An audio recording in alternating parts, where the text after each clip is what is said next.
और सुनो, एनसीईआरटी तक की, ये याद रखना। अगर तुमको थोड़ा बहुत भी डाउट है कि हम क्या करें क्या नहीं करें, तो एनसीईआरटी एग्जाम्पलर कर दो। मैं तुमको इस पेपर में भी, रीनीट में भी 20 सवाल ऐसे देखे जो डायरेक्टली एनसीईआरटी से है, वो मैं आपको दिखा दूंगा, ठीक है ना। तो एनसीईआरटी द किंग, पहले क्लास पढ़ो, क्लास के सारे काम करो, और पैरेलल एनसीईआरटी में जो बताता चलो वो पूरे 28 चैप्टर। अच्छा एक बात और समझो, एनसीईआरटी 2 चैप्टर का नहीं, 4 चैप्टर का नहीं, पूरे 28 चैप्टर का। एनसीईआरटी और एनसीईआरटी एग्जाम्पलर पूरे 28 चैप्टर का। तो लैंग्वेज वाले क्वेश्चन ज्यादा करेंगे, लैंग्वेज लेंदी था तो लैंग्वेज वाले क्वेश्चन ज्यादा करेंगे। मिस्टर फिजिक्स में खूब सारे लैंग्वेज वाले क्वेश्चन है, लैंग्वेज वाले क्वेश्चन ज्यादा करेंगे। असाइनमेंट आपको दिया, असाइनमेंट ज्यादा करेंगे। जे एडवांस के क्रिटिकल थिंकिंग बेस्ड सवाल करें, इसका ध्यान रखेंगे, कुछ इस तरीके से आप रिवीजन करेंगे, ठीक है भाई। पैनिक नहीं होंगे, और पूरे साल भर मेहनत अगर करेंगे तो आप जरूर सक्सेसफुल होंगे, ठीक है। तो आपके नीट 2027 के जर्नी का 1 वीक निकल चुका है, समझ रहे हैं आप, 1 वीक निकल चुका है, कंप्लीट 1 वीक निकल चुका है। कि क्या आपने सैटरडे इवनिंग को या संडे को पूरा लिख लिख के रिवाइज किया? जल्दी बताइए।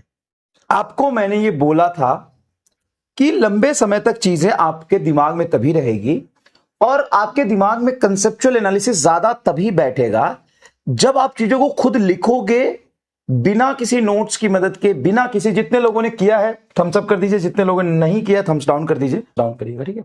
नहीं भी किया है तो आपको मैं बता दूं, ये बहुत बहुत ज्यादा जरूरी है करना। क्यों जरूरी है? क्योंकि बेटा अब ये बात मानो, पढ़े तो आप पिछले साल भी थे, ऐसा तो नहीं है कि आपने डायरेक्ट 8th के बाद ड्रॉप लिया है, डायरेक्टली 10th के बाद ड्रॉप लिया है। आपने 11th एंड 12th में पढ़ा तो है ही कुछ ना कुछ। जब आपने 11th एंड 12th में कुछ ना कुछ पहले से पढ़ा हुआ है, जब आप 11th एंड 12th में कुछ ना कुछ पहले से पढ़ा हुआ है, फिर आपको यहां इतनी दिक्कत क्यों आई? क्योंकि हम ना इंसान हैं, और इंसान है तो इंसान के दिमाग से चीजें निकल जाती है। अगर जितना आपको पढ़ाया जाए वो सारे चीज दिमाग में रह जाए तो फिर आप पागल हो जाएंगे। तो चीजें दिमाग से निकलती है। अब अगर चीजें दिमाग से निकल रही है तो आपको उसको लिख लिख के वापस से रिवाइज करना पड़ेगा, दिमाग में वापस डालना पड़ेगा। आपको क्या लगता है, आप क्लास में जो पढ़ रहे हो, मैं जानबूझ के इतने सीक्वेंस में और सिस्टमैटिक तरीके से इसलिए पढ़ाता हूं कि आपको लंबे समय तक याद रहे, और जब आप रिवीजन करने जाओ ना तो आसानी से कर पाओ। अगर मैं बहुत रैंडम अभी पढ़ा दूंगा ना, चीजें मिक्स करके पढ़ा दूंगा ना, तो लास्ट में जब आप नोट्स खोलोगे ना तो कुछ दिखेगा ही नहीं। फिर आपको लगेगा कि अरे यार जो पढ़ा तो सब भूल गया। और ये होगा, तुम लिख के रख लो, और ये मेरी बात रिकॉर्ड करके रख लो, अगर कर सकते हो तो तुम्हें 4 महीने बाद, 3 महीने बाद ऐसा महसूस होगा कि स्टार्टिंग के 3 4 से 5 चैप्टर में क्या पढ़ा था कुछ भी याद नहीं आ रहा। नोट्स खोलोगे तो लगेगा कि ये क्या है, ऐसा क्या पढ़ाया था मास्टर ने, कुछ भी याद नहीं आएगा। तो ये लंबे समय तक दिमाग में टिके, इसके लिए जरूरी है कि आप जो भी पढ़ रहे हैं पर डे के बेसिस पे उसको लिखिए। दूसरी बात, आपको क्लास में ऐसा समझ आ रहा होगा कि यार टीचर जब पढ़ाता है तो मुझे एकदम मजा आ जाता है, मेरे दिमाग में चला जाता है, सब एकदम सेट हो जाता है, सब समझ में आता है, लेकिन बाद में क्वेश्चन नहीं होता। बात ये नहीं है कि आपको सब समझ में आ रहा है, प्रॉब्लम ये है कि आपको लगता है कि सब समझ में आ रहा है, लेकिन कुछ चीजें, कुछ कनेक्शन, कुछ पॉइंट्स आप नहीं डॉट को कनेक्ट कर पाते हो। लेकिन जब वही आप खुद लिखोगे ना, जैसे स्ट्रेट लाइन के सारे कंसेप्ट को, सारे मेजर ग्राफ को लिखना है, चलो मैं एग्जांपल बताता हूं। मैंने एक स्ट्रेट लाइन पढ़ा है, अब स्ट्रेट लाइन के सारे एग्जांपल को लिखने हैं, सारे एग्जांपल को रिवाइज करने। तो एक्टिव रिकॉल किसको कहते हैं? एक्टिव रिकॉल, नोट्स बंद कर दिया, वीडियो बंद कर दिया, सीधा एक ब्लैंक रफ पेज लिया। अगर आपको कॉलेज चाहिए तो आपको डिसिप्लिन में रहना होगा, और फोकस में रहना होगा, और रोज का काम आपको रोज करना पड़ेगा। एक छोटा सा एग्जांपल बताता हूं।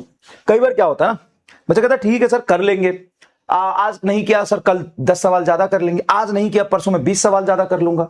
नया नया जब बैच स्टार्ट होता है तो जोश बहुत ज्यादा होता है कि मैं ये चीर फाड़ कर दूंगा। सुनना, एक बहुत ही रिलेटेबल एग्जांपल बता रहा हूं। हम रोज सोते हैं, हाँ सर सोते हैं। अगर मैं ये सोचूं कि मैं ना आज 20 घंटे 30 घंटे सो लेता हूं क्योंकि अगले 4-5 दिन तक मुझे कहीं जाना है, तो मैं नहीं सोऊंगा। क्या ये पॉसिबल है किसी इंसान के लिए कि वो अगले 6 दिन का नींद 1 दिन में पूरा कर ले और फिर चला जाए? यस और नो में जवाब देना, यस और नो में जवाब देना। क्या ऐसा हो सकता है कि मैं 6 दिन तक जगा रहूं और फिर 6 दिन बाद मैं उस 6 दिन की नींद को पूरा कर लूं? नहीं। पर हो सकता है ना 6 दिन तक आप नहीं सोए और आप एक काम करना, लगातार 40 घंटे 50 घंटे सो लेना। तो सबसे पहली बात, जब आप 6 दिन तक लगातार नहीं सोएंगे तो आप मरेंगे नहीं, आप जिंदा रह सकते हैं। लेकिन उस 6 दिन में जो स्लीप की डिफिशियंसी हुई है वो अगले 6 दिन बाद लगातार 50 घंटे सोने से भी पूरी नहीं होगी। वो परमानेंट आपके बॉडी को डैमेज करेगा ही करेगा। 6 दिन का स्लिप ना लेना आपकी बॉडी को परमानेंट डैमेज करेगा, पहली बात। दूसरी बात, लगातार 20 घंटे 25 घंटे 40 घंटे नहीं सोया जा सकता है, आप उठ ही जाओगे। और सेम ये पढ़ाई में होता है। अभी आपको क्या लगेगा, पढ़ाई नया शुरू हुआ है तो अभी तुम पे वर्कलोड थोड़ा कम है, तुमको लगेगा सर यहां से भी क्वेश्चन कर लेता हूं, वो भी कर लेता हूं, ऐसे भी कर लेता हूं, ये भी कर लेता हूं। कोई फायदा नहीं करेगा। डिसिप्लिन एंड फोकस ही फायदा करेगा। आपको अगर लग रहा है कि मेरे पास अभी टाइम ज्यादा है तो मैं 50 और चीजें कर लूंगा, यहां की भी सीट वहां की भी सीट यहां से उठाए कर लूंगा, कोई फायदा नहीं करेगा। फायदा क्या करेगा कि क्या जो आप आज कर रहे हो उसको लास्ट तक कर पाओगे? रोज का काम आप रोज कर पा रहे हो? क्लास में पढ़ने के बाद क्या आप शॉर्ट नोट्स बना रहे हो? क्या क्लास में जो पढ़ा है केमिस्ट्री एंड फिजिक्स में स्पेशली, क्या उसको लिख के रिवाइज कर रहे हो? नहीं कर रहे हो तो अपना नुकसान कर रहे हो। जो आपको डीपीपी सीट मिल रहा है वो कर रहे हो, इतना करो। और सुनो, स्टार्टिंग में उतना ही करना जितना तुम जनवरी तक फरवरी तक रोज करने की औकात रखना, नहीं तो कुछ भी किया हुआ बेकार चला जाएगा, बर्बाद चला जाएगा, खत्म हो जाएगा। समझे?